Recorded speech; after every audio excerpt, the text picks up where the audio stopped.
గారు ఒక తమిళ ఛానల్లో మాట్లాడారు. అది కూడా ఒకసారి చూద్దాం, తర్వాత రవిచంద్ర రెడ్డి గారి దగ్గరికి వస్తాం. ప్రకాష్ రాజ్ గారు మాట్లాడించారు. Kids, today they rewrote Ramayana in the play. Then suddenly Rama, Lakshmana, Sita came. So they are coming down to south and Lakshmana says, Rama, what lucky? No, there is one forest here. Rama says, no, it is somebody's land.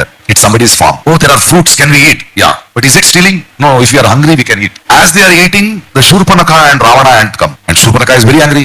It says, Anna, somebody is eating our fruits. And the Anna Ravana says, no, they are hungry. Let them eat. We can talk to them later. After they have eaten, they come and this Rama, Lakshmana says, hey, lucky. Rama calls Lakshmana lucky. Hey, lucky, some tribals have come. They say, no, we are the owners. Please.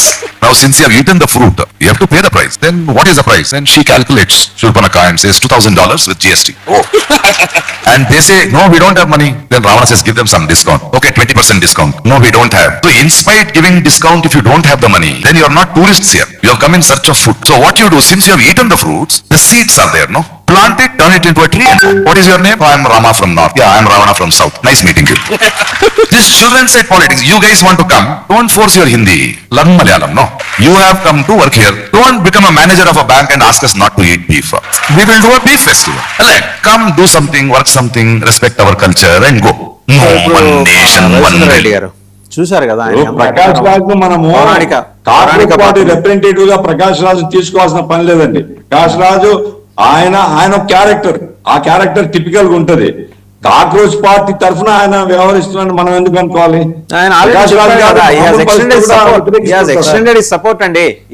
Ravichandra Reddy గారు 4 లాంగ్వేజ్లు వచ్చి లేదా 5-6 లాంగ్వేజ్లు వచ్చి అనేక చిత్రాల్లో act చేసి కొంత face identity వచ్చాక ఈ దేశంలో రాముణ్ణి అవమానించే దుర్మార్గానికి పాల్పడ్డ ఒక పిచ్చోడు అతి తెలివితేటలు చూపిస్తూ మాట్లాడే మాటలకి నేను వాల్యూ ఇవ్వదలుచుకోలేదు. కానీ దాని మీద కూడా చట్టపరంగా హిందూ ధర్మాన్ని అవమానించినప్పుడు ఖచ్చితంగా చర్యలు ఉండాలని నేను కోరుకుంటాను, ఒక హిందువుగా కోరుకుంటాను.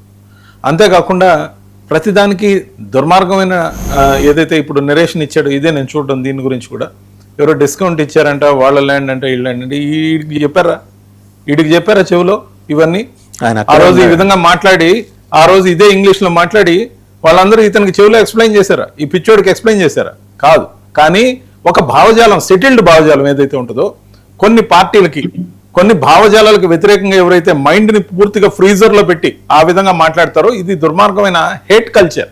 ఈ హేట్ కల్చర్ ఏదైతే ఉందో, ఇలాంటి హేట్ కల్చర్ నుంచి పుట్టిన పార్టీయే, ఆ మురికి కోపం నుంచి పుట్టిన పార్టీయే కాక్రోచ్ జనతా పార్టీ అని ఏదైతే నేమ్ చేశారో, కాక్రోచ్ కాంగ్రెస్ పార్టీ అని పెట్టనప్పుడే వాళ్ళ ఉద్దేశాలు ఖచ్చితంగా మనందరికి అర్థమవుతాయి. ఎందుకంటే ఒక పార్టీని ఎంబ్రాస్ చేయడం కోసం, ముఖ్యంగా రాబోయే పంజాబ్ ఎలక్షన్స్ కి సంబంధించి ఆమ్ ఆద్మీ పార్టీ సర్వైవల్ కోసం ఏదైతే పెనుగులాడుతుందో, రాఘవ్ చెద్దా అండ్ టీం ఏదైతే ఉన్నారో వాళ్ళు ఖచ్చితంగా ప్రభావశీలంగా భారతీయ జనతా పార్టీలోకి ఎంటర్ అయిన రోజే ఈ కుట్రకు బీజం పడిందో, అంతకు ముందే ఏమన్నా పడిందో తెలియదు. దీని మీద ఇప్పుడు నిర్మాణాత్మకమైన దర్యాప్తు కూడా జరుగుతుంది. దీంతో పాటు కలగాపలకంగా ఏదైతే రాహుల్ గాంధీ గారు ప్రెసిపిటేటివ్ ఐటమ్స్ గురించి ఏదైతే ఖచ్చితంగా ఇవన్నీ కూడా ఇంపాక్ట్ ఓరియంటెడ్ గా మనం క్వశ్చన్ చేయాల్సిన అంశాలు, ఇవన్నీ కూడా లీడ్ టు ద ఉద్యమమనో, లేకపోతే ప్రభుత్వాలు కూలిపోయేదానికనో, లేకపోతే రాబోయే ఎలక్షన్ లో ప్రభావితమనో ఏదైతే చెప్తున్నారో తులసిరెడ్డి గారు కానీ, లేకపోతే గపూర్ గారు కానీ, మస్తాన్ రావు గారు కానీ, ఈ అంశాలన్నింటినీ ప్రశ్నించడానికే కదా ప్రతిపక్ష పార్టీలు ఉన్నాయి. ప్రతిపక్ష పార్టీలు ఈ రోజు పార్లమెంట్ లో ఏమన్నా చాలా బలహీనంగా ఉన్నాయా? అన్ని పార్టీలకి ఉమ్మడి ప్రతిపక్ష నాయకుడిగా దాదాపు 250 మంది దాకా ఏదైతే సభ్యులు ఉన్నారో, 243 మంది దాకా సభ్యులు ఉన్నారో, దానికి ఉమ్మడి ప్రతిపక్ష నాయకుడిగా రాహుల్ గాంధీ గారు ఉన్నారు. మరి పార్లమెంట్ వేదిక ఉంది, మీడియా ఉంది, లేకపోతే రోడ్లెక్కేదానికి అన్ని రాజకీయ పక్షాలు ఉన్నాయి. ఇవన్నిటిని వదిలేసి దేశం బయట పోయి దేశానికి వ్యతిరేకంగా మాట్లాడుతూ దేశం కోసం నిరంతరం కుట్ర చేసే అనేక ఏజెన్సీలతో, ముఖ్యంగా సరోజ్ లాంటి వాళ్ళతో టీమప్ అవడంతో పాటు ఇక్కడ ఒక కుట్ర కోణం ఇండి కూటమి మీద బలహీనపడింది. కాబట్టి ముఖ్యంగా రాబోయే పంజాబ్ ఎలక్షన్స్ కి ఉపయోగపడే విధంగా ఒక యువకుడు ఒక పిచ్చితనాన్ని ప్రదర్శించి ఒక పూర్తిగా ఒక మైండ్ సెట్ తో, ఇప్పుడు ప్రకాష్ రాజుకి ఉన్న మైండ్ సెట్ లాంటి దుర్మార్గమైన మైండ్ సెట్ తో తయారు చేసిందే కాక్రోచ్ జనతా పార్టీ.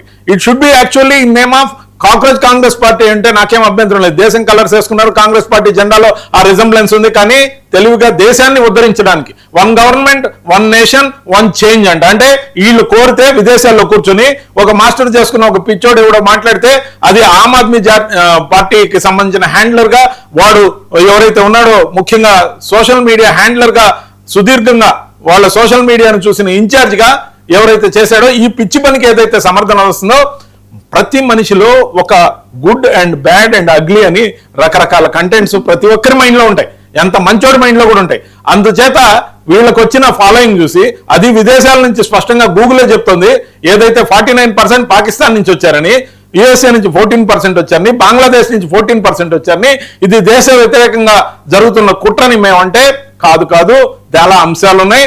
చాలా అంశాలు ఉంటే ప్రశ్నించడానికి ప్రతిపక్ష పార్టీలు ఉన్నాయి, ప్రతిపక్ష పార్టీలకు నాయకులు ఉన్నారు. ఉమ్మడి ప్రతిపక్ష పార్టీ నాయకుడిగా రాహుల్ గాంధీ ఉన్నారు. మరి భారత్ జోడో యాత్ర చేశారు. భారత్ తోడో కార్యక్రమాలు ఎందుకు చేస్తున్నాడో అర్థం కాని పరిస్థితి. ముఖ్యంగా ఒక్క మాట చెప్పదలుచుకున్నాం, ఇలాంటి పిచ్చి పిచ్చి పనులు చేసేవి 4 రోజులు న్యూస్ ఐటమ్. కచ్చా బాదం అనే ఒక పాట దేశాన్ని ఊపేసింది.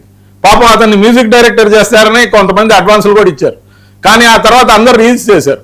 దేశం అంతా ఎటు చూసినా, ఏ షాట్ చూసినా, ఏ రీల్ చూసినా అదే.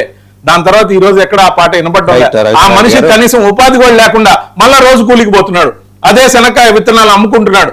అదే విధంగా ఇలాంటివన్నీ కూడా ఒక మీడియా హైప్, ఏదైతే సోషల్ మీడియాకు ఒక న్యూస్ కావాలి, ఒక కొత్తదనం కావాలి, ఈ కొత్తదనం కోసం పరితపించేటప్పుడు ఇవన్నీ కూడా టెంప్టింగ్ గా ఉంటాయి. నరసింహరావు గారు, ఈ డెవలప్మెంట్స్ అన్ని చూశారు అంటే సెలబ్రిటీస్ వచ్చేసారు కాబట్టి ఇది అసలు అద్భుతంగా రాణిస్తుంది అనే ఒక భావన క్రియేట్ చేయడం, కేవలం 4